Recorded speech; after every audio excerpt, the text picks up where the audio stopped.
It's a miracle. Supportive housing, I don't care how you shake it up in a bag, man. It's to somebody like me, it was a gift of life, gift of life, man. Yeah, I had to go do the footwork. That's easy speaks. I didn't got no problem with that. The main thing is I have a place to go home to now. That's my bed, that's my chair, you know. And the thing, you go so long without it, like they say, you don't miss something you ain't got. And boy, it sure has changed now. Because they say, hell, you could eat off his floors, it's clean.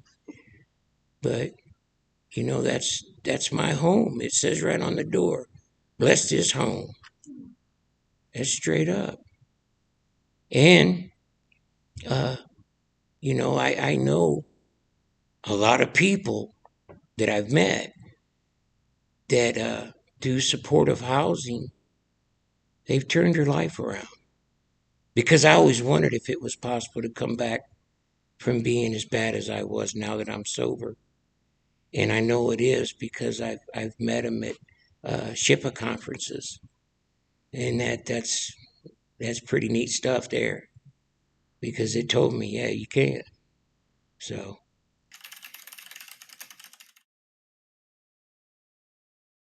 as me, as a recovering alcoholic, I spent many evenings walking up the hill to the Human Service Center for group counseling, and it would be like me coming back down that hill at 8 o'clock at night, and instead of going to my efficiency apartment, that I would go back to be around the friends that I drank with. And I mean, that would literally be impossible because there's no way you could do it.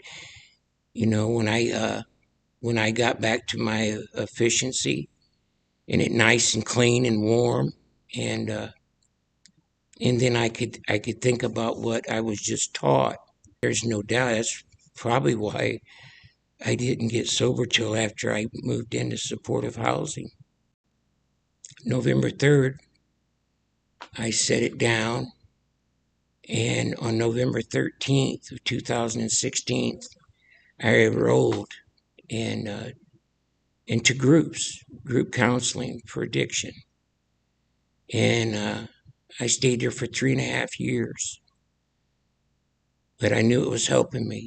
I'm blessed to be able to get on my Zoom meetings, because I do 2 or 3 Zoom meetings a week, if not more, because I know it helps me, because I've met so many great people that you know I guess that's how they get their kicks, to see somebody come back from the dead. People that work for supportive housing, therapists, counselors type deal. Like I always say, I say they're kind of like a nurse at the hospital. They they're going to make you feel better. It played a role in getting me sober. I couldn't live on the streets and be sober. It was too hard. I'm just thankful that I had enough brains left uh, to see the opportunity I had.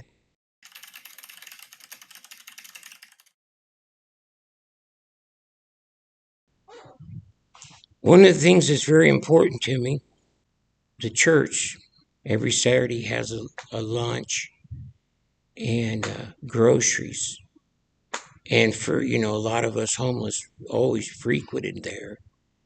And so when I got sober, I went and asked if I could volunteer to help. And so I've been doing that every Saturday for a really long time.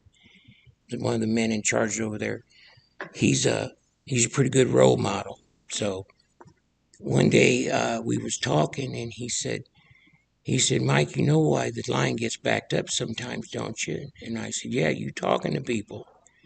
He said, well, you got to remember that person is homeless, and they may not even had anybody address them by name, nor asked how they was doing.